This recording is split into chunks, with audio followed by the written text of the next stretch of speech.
یہ ہمارے لیے خوشائن بات ہے.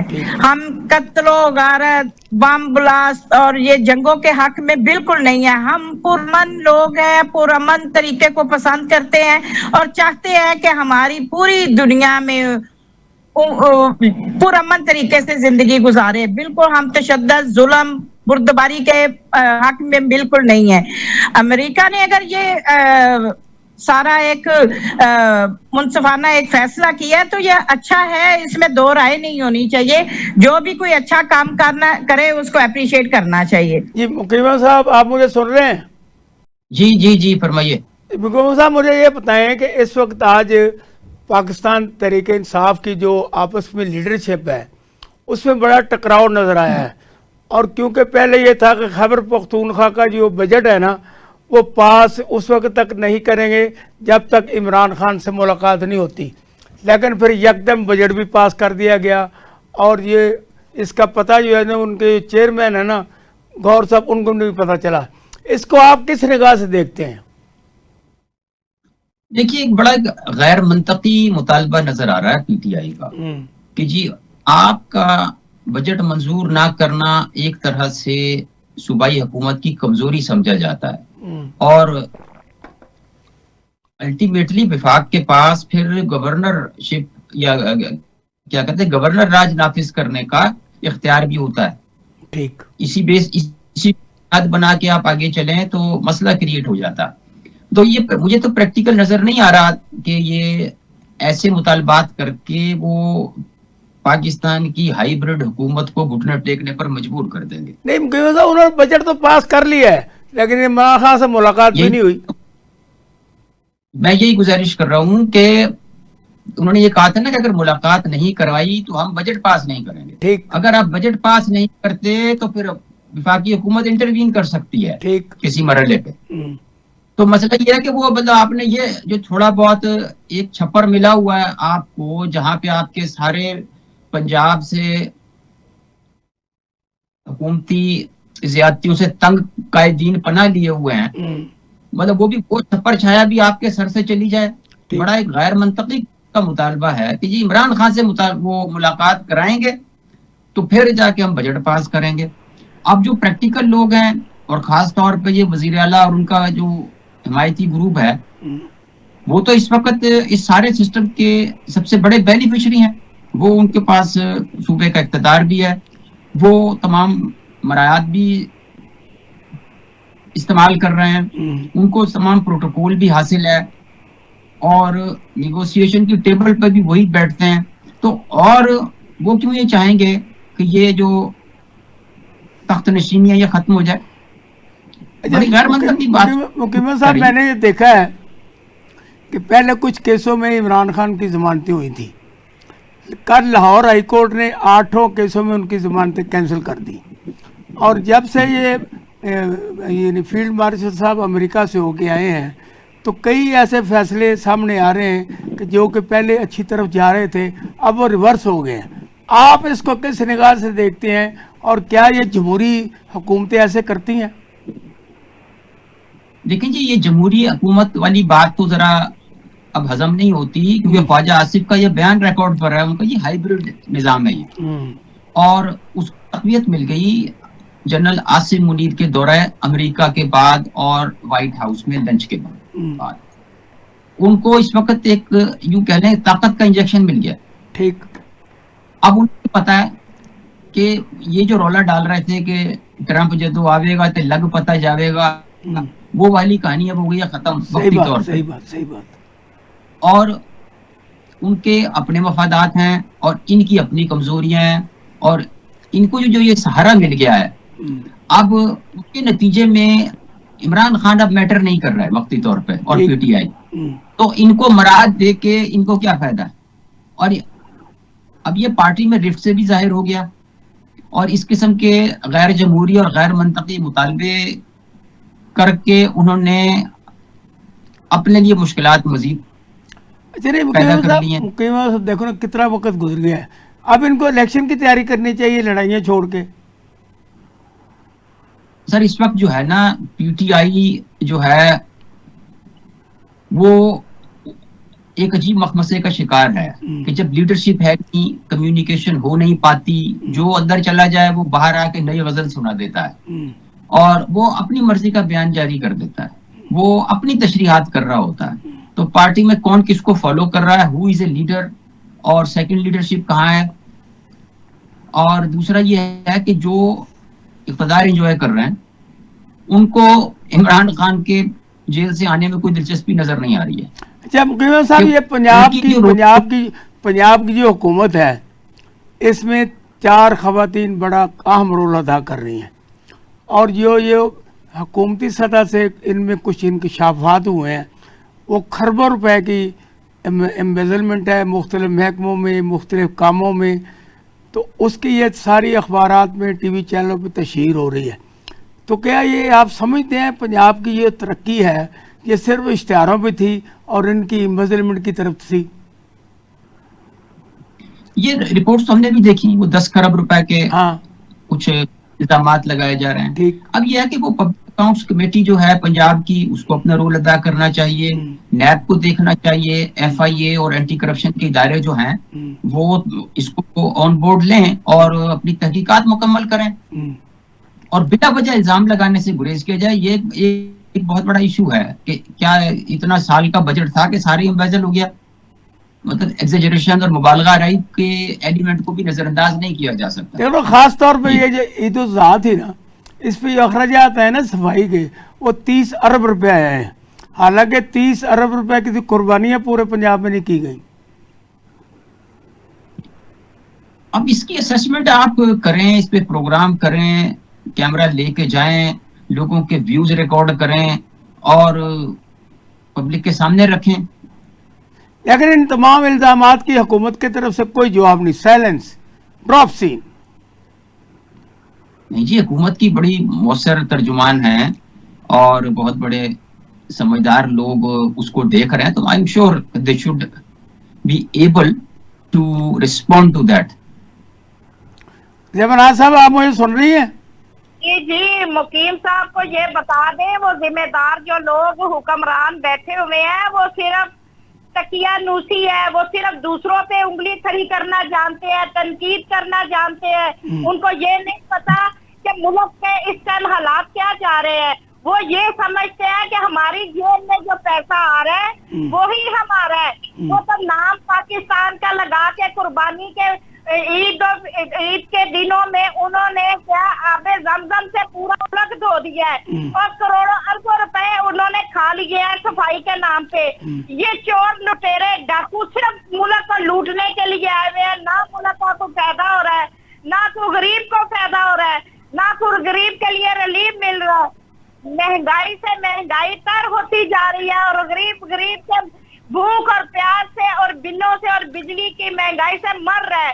اور یہ جو حکومت، یہ جو 4 عورتیں بیٹھ کے اسمبلی میں پارلیمنٹیرین میں قیدی نمبر 804 کے گن گا رہی ہیں، یہ عمران خان کی محبت میں بے چین ہو رہی ہیں کہ اب وہ اسمبلیوں میں بھی عواموں میں بھی گانے گاتی ہیں عمران خان صاحب کے نام کے. یہ ان کو یہ پتا ہے کہ وہ کس کے پاپا تھے، جن کی نام لے رہے ہیں. ہم نام لیں گے تو وہ یہ ہمارے اوپر ایلیگیشن لگا دیتے ہیں. تو اسمبلیوں میں پارلیمنٹیرین میں بیٹھ کے تو وہ کہتے ہیں کہ فلانے کا باپ کون تھا، قیدی نمبر 804. چھٹے منہ آپ لوگوں کا عقل آپ کے پاس سے نہیں گزری ہوئی اور اپنے آپ کو اتنا گرا لیتے ہو آپ لوگ کہ آپ کو شرم نام کی چیز نہیں، کہ پوری دنیا آپ کو دیکھ رہی ہوتی ہے اور آپ عوانوں میں ناچ رہی ہوتی ہیں. ساری جتنی بھی 47 کے حکمران بنے ہوئے ہیں، تھوڑی سی تمیز اور شرم سے کام لے. یہاں کو ہاتھ مارے، دیکھے کہ آپ کو پوری دنیا دیکھ رہی ہوتی ہے. آپ کا کارنامہ تو ایک ٹگے کا بھی نہیں ہے. ناچ گانا اب سوشل میڈیا پہ بھی آپ کے نام سے کلپس بنا کے لوگ پوری دنیا میں وائرل کر رہے ہیں. عظما بخاری صاحبہ کیا کر رہی ہیں، مریم اورنگزیب صاحبہ کا کیا کر رہی ہیں، ایک وہ اور سوشل میڈیا کی جو ٹک ٹاکر بنی ہوئی ہیں وہ کیا کر رہی ہے، مریم نواز صاحبہ کیا کر رہی ہیں. ان کا سب عورتیں، یہ ملک کا جب عورتیں والی وارث ہو جائے نا